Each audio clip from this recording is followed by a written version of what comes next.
Oi, gente! Aqui vamos nós para nossa primeira aula, Desmascarando o Herói, né?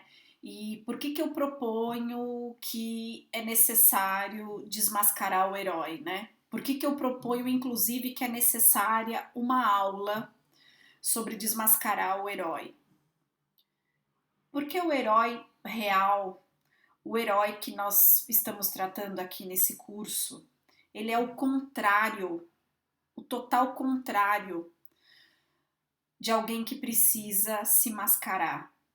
O herói, na verdade, ele passa por um processo longo e complexo de abrir mão das próprias máscaras.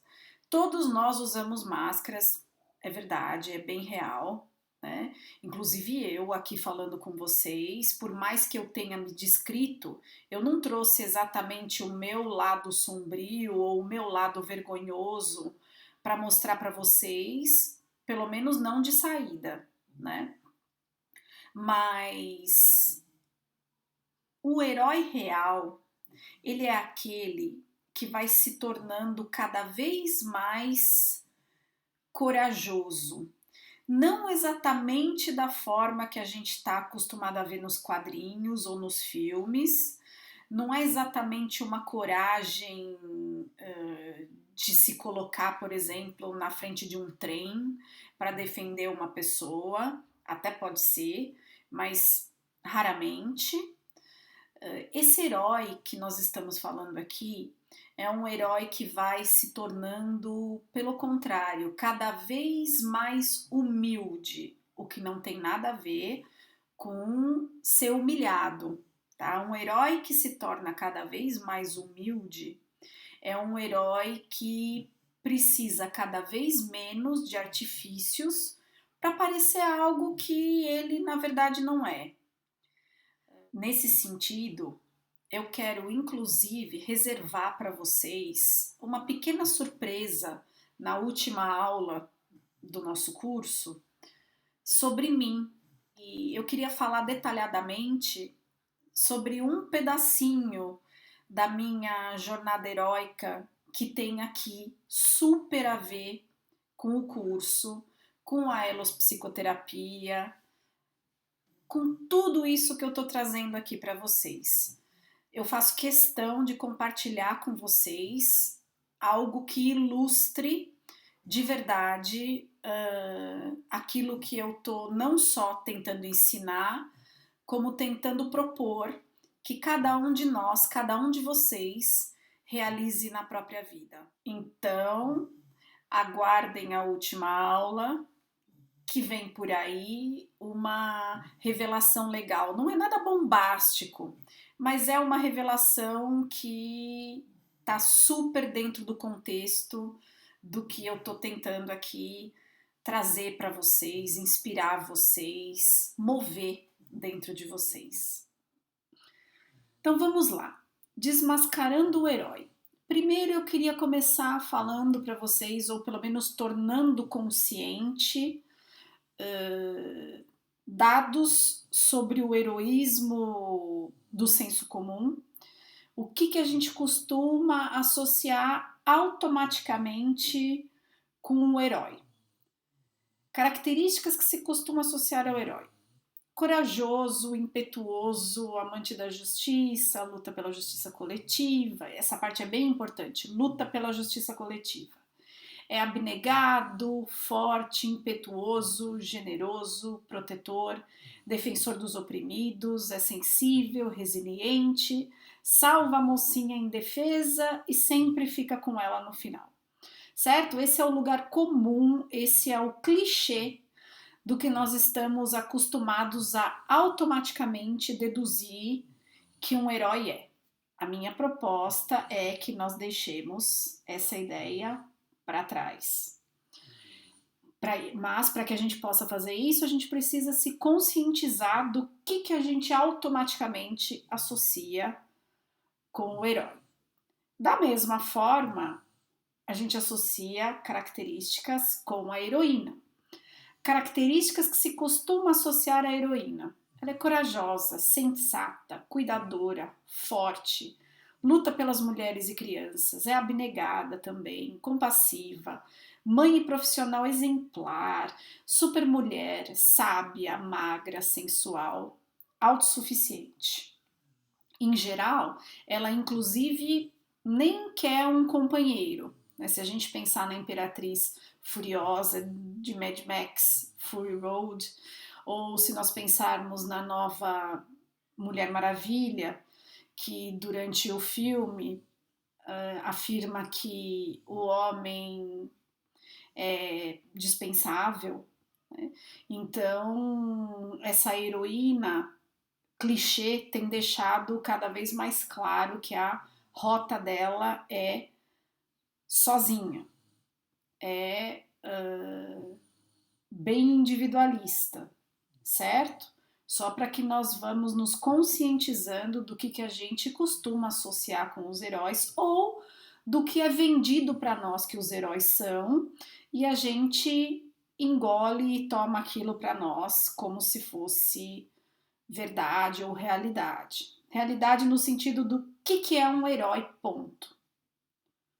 Só que, segundo o nosso querido Jung, como começa a jornada do herói? A criança é uma personificação de forças vitais.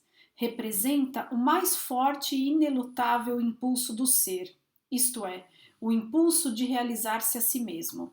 É uma impossibilidade de ser de outra forma, equipada com todas as forças instintivas naturais, ao passo que a consciência sempre se emaranha em uma suposta possibilidade de ser de outra forma.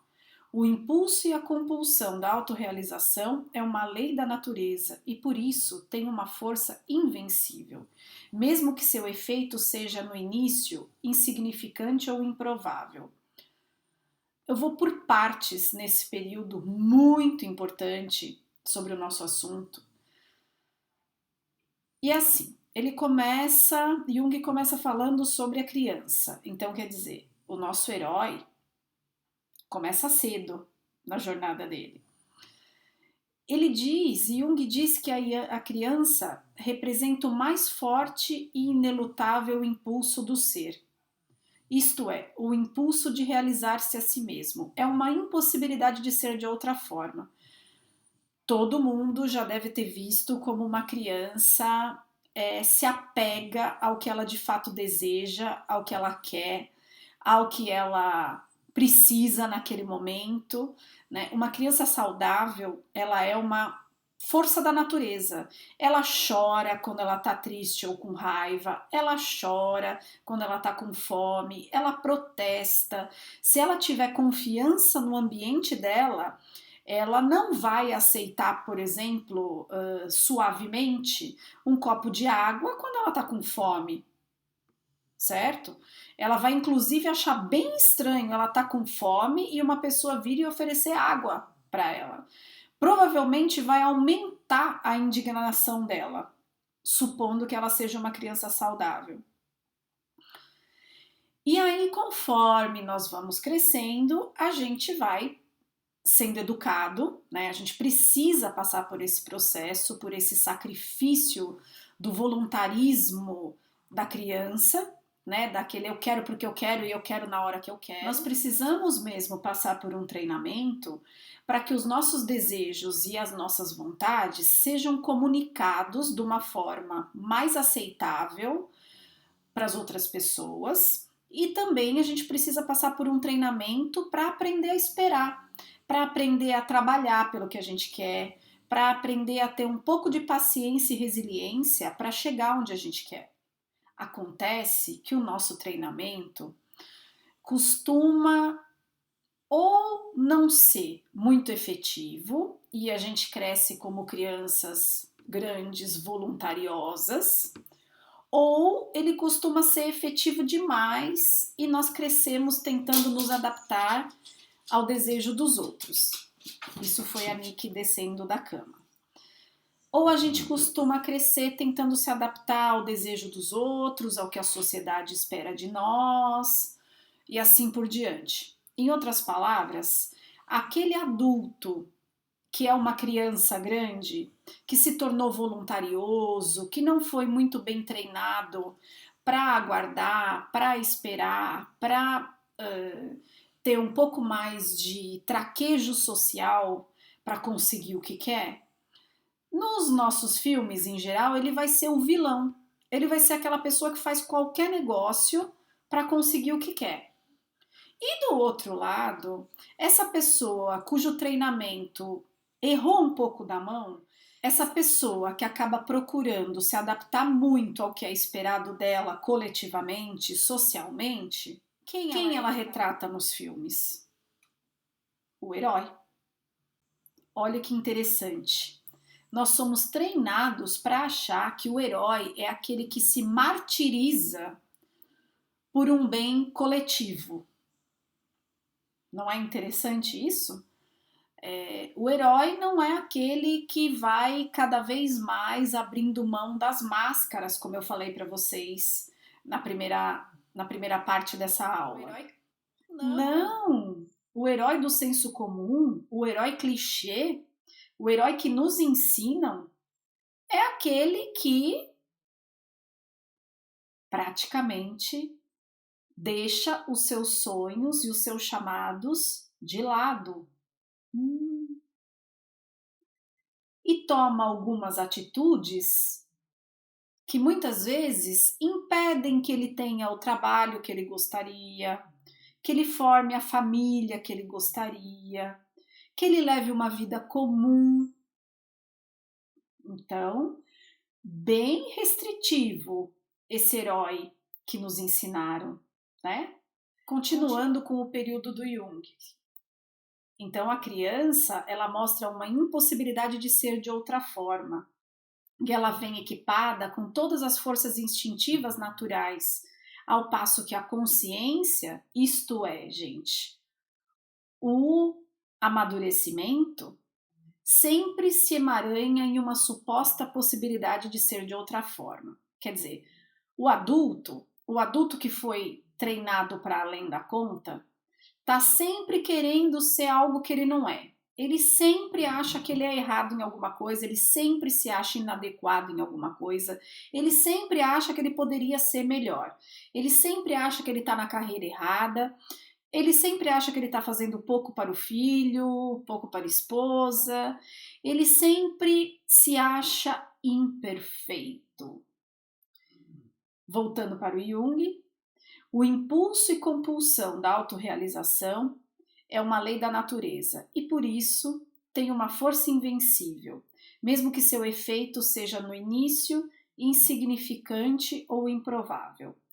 O que o Jung está querendo dizer é que, desde pequenininho, no bebezinho, existe um impulso pela autorrealização, pela realização daquilo que aquela alma veio para viver.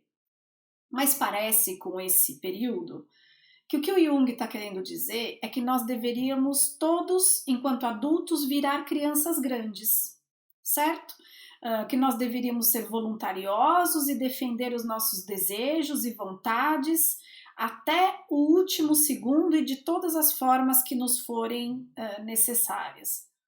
Não é isso que Jung está falando, né? Ele está falando que sim, para quem conhece a teoria dele, com certeza nós precisamos de educação, nós precisamos de um trabalho de polimento, de desenvolvimento. Jung fala especificamente em desenvolvimento, e que nós não nascemos prontos, não. Então, o que precisa continuar no ser humano adulto é esse desejo de realizar algo genuíno, autêntico da própria alma na vida, mas não a parte teimosa e voluntariosa que é típica da infância. Nós precisamos sim, nós vamos precisar como adultos de uma certa coragem e de bastante determinação e persistência, mas não de sair atropelando as outras pessoas ou de pressioná-las à torto e à direito, como uma criança mimada. É muito diferente ter uma postura voluntariosa de ter uma postura determinada, persistente, criativa e ainda assim, ou especialmente assim, respeitosa para com as outras pessoas. Então, continuando, o herói se desenvolve a partir da criança que toma coragem de seguir a própria alma e de se diferenciar do mundo, de encarnar seu mito pessoal. É importante que ela guarde, sim, o contato com os próprios desejos e com as próprias ambições, as próprias vocações. Nesse sentido, o treinamento que é dado para uma criança, a educação, todo o processo de desenvolvimento que ela tem que passar, de polimento, é importante que ele não tolha, que ele não corte o contato entre a consciência dessa criança com a alma dela, com os instintos e os impulsos dela. Ser educada, ser treinada é diferente de ser castrada, de ser tolhida, de ser oprimida, certo? Se nós passamos durante a nossa infância por um processo opressor, por um processo castrador, nós vamos ter que retomar essa nossa alma que ficou desconectada da gente na nossa idade adulta. É possível, isso acontece com quase todos nós que somos mais castrados e recebemos uma educação mais opressora do que a nossa alma precisaria.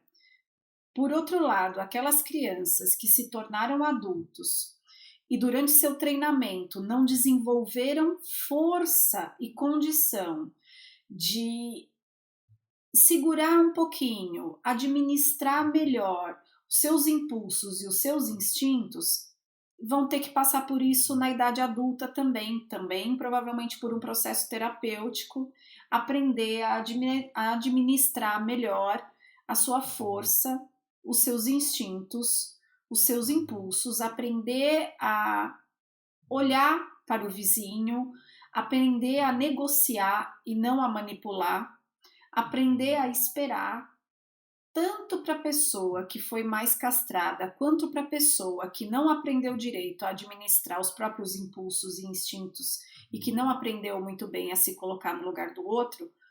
Tudo isso é possível se recuperar na idade adulta, muitas vezes por meio de um processo terapêutico. Nós vamos ver isso naquela aula sobre infância e traumas, obstáculos, ponto de interrogação. Então aqui eu coloquei uns desenhinhos para você propondo um heroísmo de um tipo diferente. Então um pai cuidando de um filho, um homem cuidando de um bebê, outro estudando. No meio eu coloquei uma mandala de um mapa natal, para nós começarmos a pensar o que a astrologia pode ter a ver com tudo isso. Coloquei também um músico, um pintor. Estranhamente agora eu vejo que eu só coloquei bonequinhos masculinos, mas lembre-se que isso vale para as mulheres, né? Eu poderia ter colocado uma mulher lutando boxe, eu poderia ter colocado uma mulher cozinhando, uma mulher costurando e uma mulher super executiva, CEO de uma multinacional.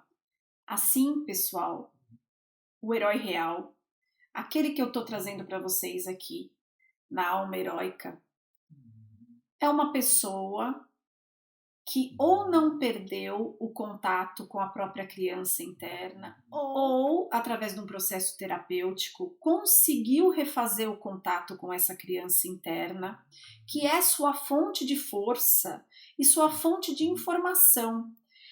A criança interna, o arquétipo da criança, é a fonte individual de força e informação que cada um de nós traz dentro de si, na própria psique, certo?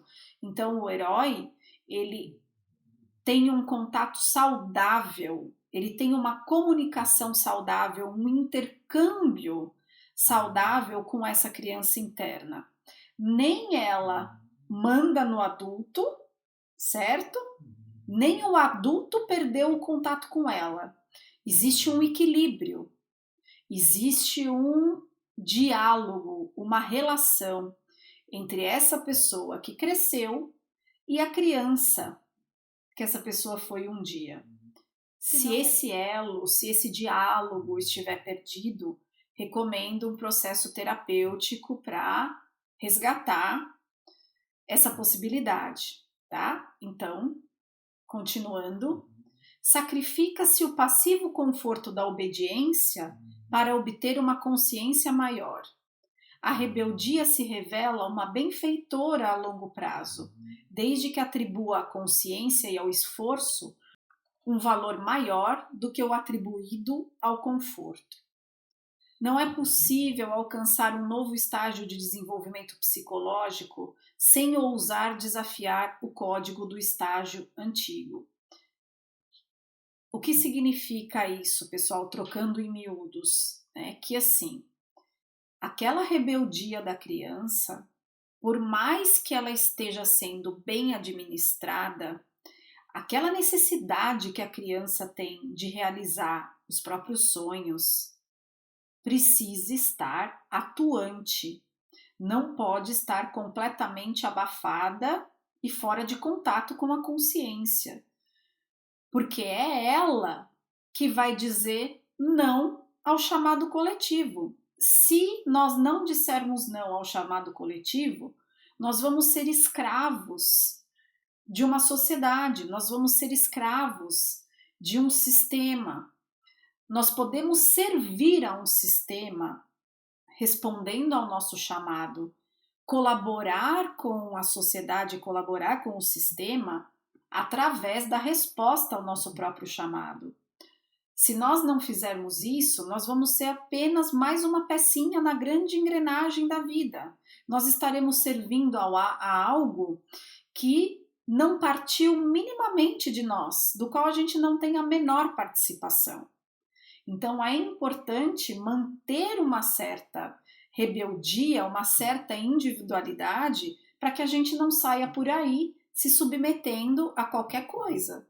Seja trabalho, seja relacionamento, seja o que for. A produção de consciência é um crime necessário contra os poderes estabelecidos. Para emergir e continuar se desenvolvendo, o ego é obrigado a colocar-se contra o inconsciente de que proveio e a assegurar sua autonomia com um ato inflado. No nível profundo, é um crime contra as leis universais ou contra Deus. No nível pessoal, é uma rebelião contra nossos pais pessoais e seus valores e ou outras autoridades. Edinger. O Edinger é um ótimo autor, maravilhoso, um autor junguiano. Enfim, em outras palavras, o processo de tomar consciência do que nós realmente queremos, não só do que está acontecendo socialmente, mas também do que nós realmente queremos, qual é o chamado da nossa alma, o que nós viemos para fazer aqui, vai, sem escapatória, nos colocar contra interesses de várias pessoas do nosso meio. Pode já nem ser mais nossos pais. Talvez a gente tenha feito um casamento, por exemplo, que agradava muito nossos pais. E a nossa alma descobre depois do casamento que não era aquilo minimamente que iria realizá-la. E aí nós somos obrigados a nos separar, a nos divorciar. Então, nós estamos indo contra aí não só uma instituição, o casamento, pelo menos aquele casamento naquele momento. Nós estamos desfazendo o casamento, nós estamos também desfazendo as projeções que provavelmente nossos pais e nossa família fizeram para cima de nós, né? Então, encontrar o próprio caminho sempre significa se rebelar contra alguma coisa, sempre significa decepcionar alguém. E muitas vezes a primeira pessoa que nós decepcionamos somos nós mesmos, porque todo mundo gostaria de agradar todo mundo, né? É muito chato você ter que mostrar para os teus pais que você não é exatamente nem aquilo que eles imaginaram, nem aquilo que eles criaram você para ser. Então, por que é necessário um ato inflado, como está dito ali, né? Porque é necessário você ter um aporte de coragem para decepcionar o outro, que é completamente diferente da coragem de salvar a humanidade como um super-homem, por exemplo. Quando você salva a humanidade, entre aspas, você tem a sociedade inteira a teu favor. Então, que coragem que é necessária ali, na verdade, né? Coragem mesmo é você dizer não para todo mundo que tinha uma expectativa com relação a você e você dizer assim: sinto muito, mas esse não é o meu caminho. Isso faria bem para você. Isso deixaria você se sentindo tranquilo e feliz, não eu. Então, o caminho heróico real, ele sempre envolve muito sentimento de culpa, como está escrito mais abaixo.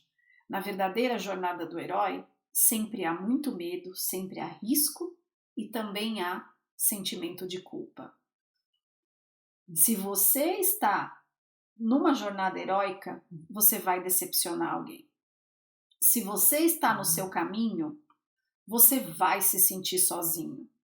Muito provavelmente não vai ter uma humanidade a seu favor, pelo menos não no início. Depois que você começar a colher os frutos da tua própria jornada heróica, sim, pode ser que você já tenha várias pessoas que entenderam o que você estava buscando e que entenderam o que você estava procurando construir.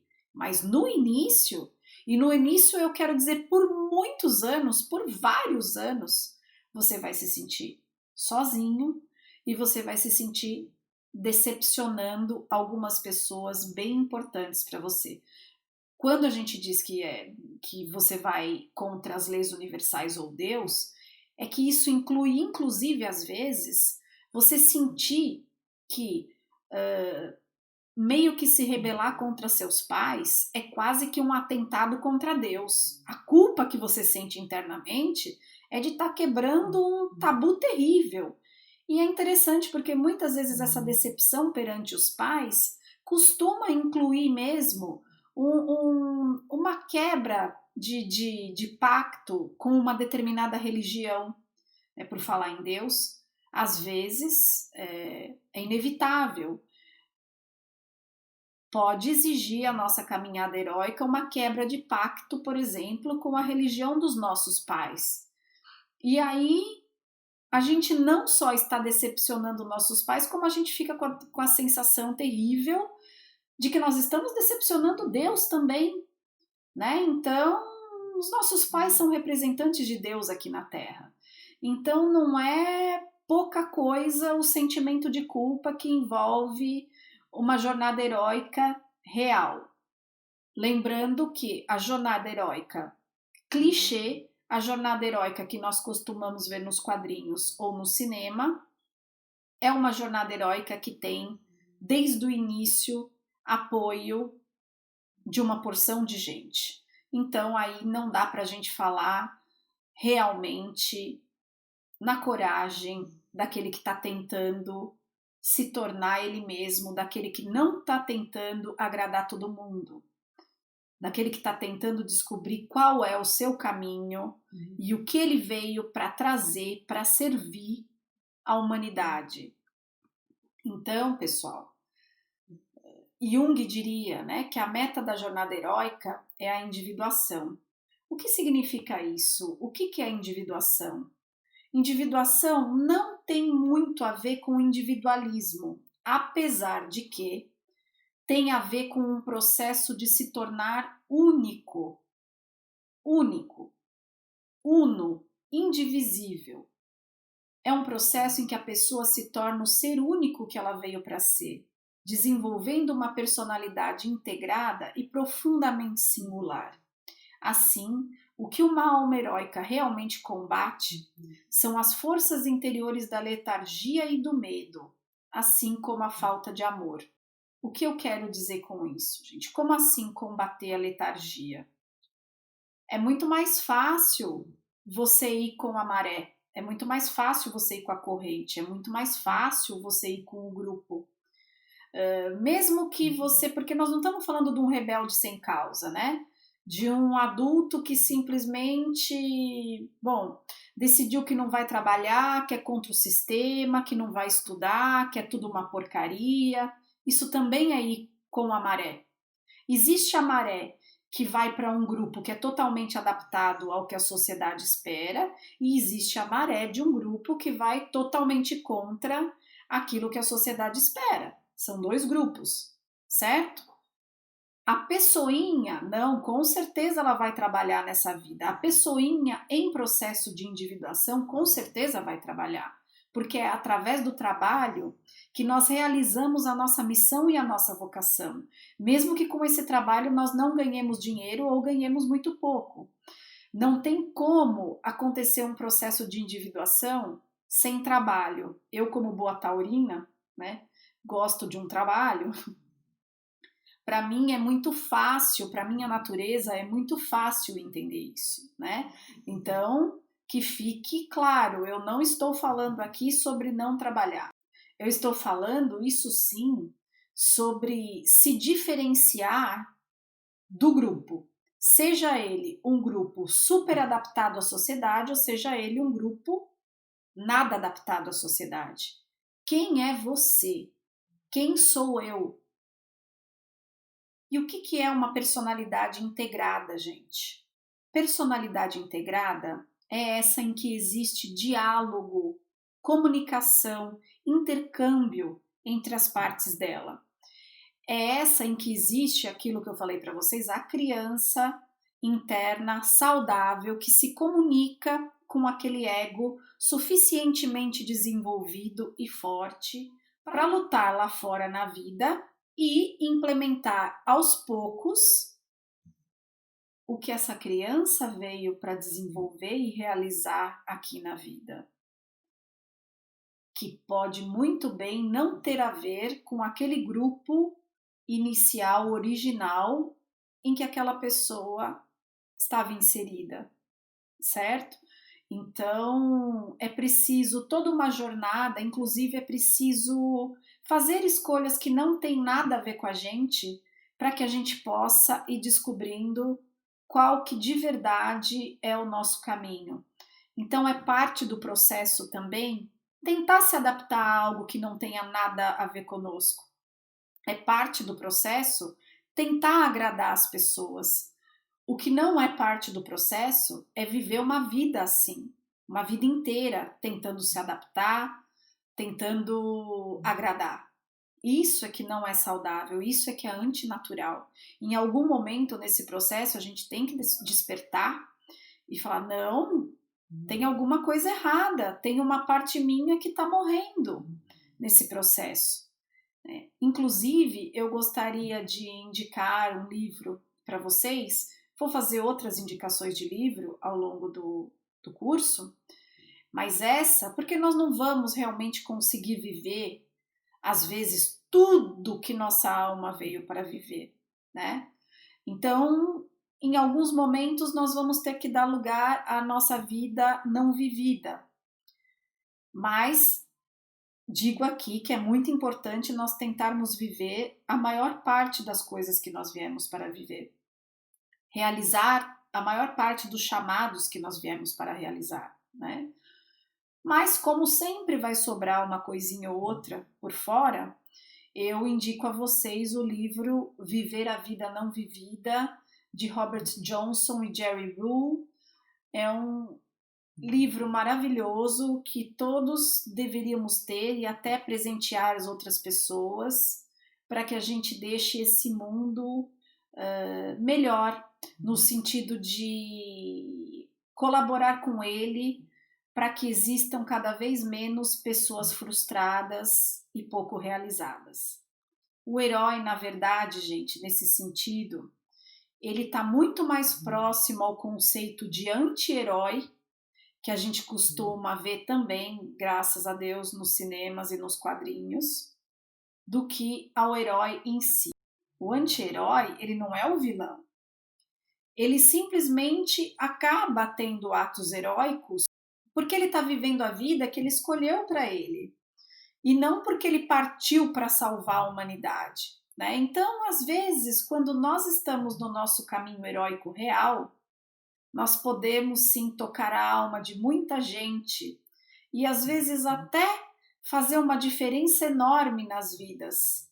Mas vai ser então ou como um herói desmascarado ou como um anti-herói. Beijo, pessoal, até a próxima.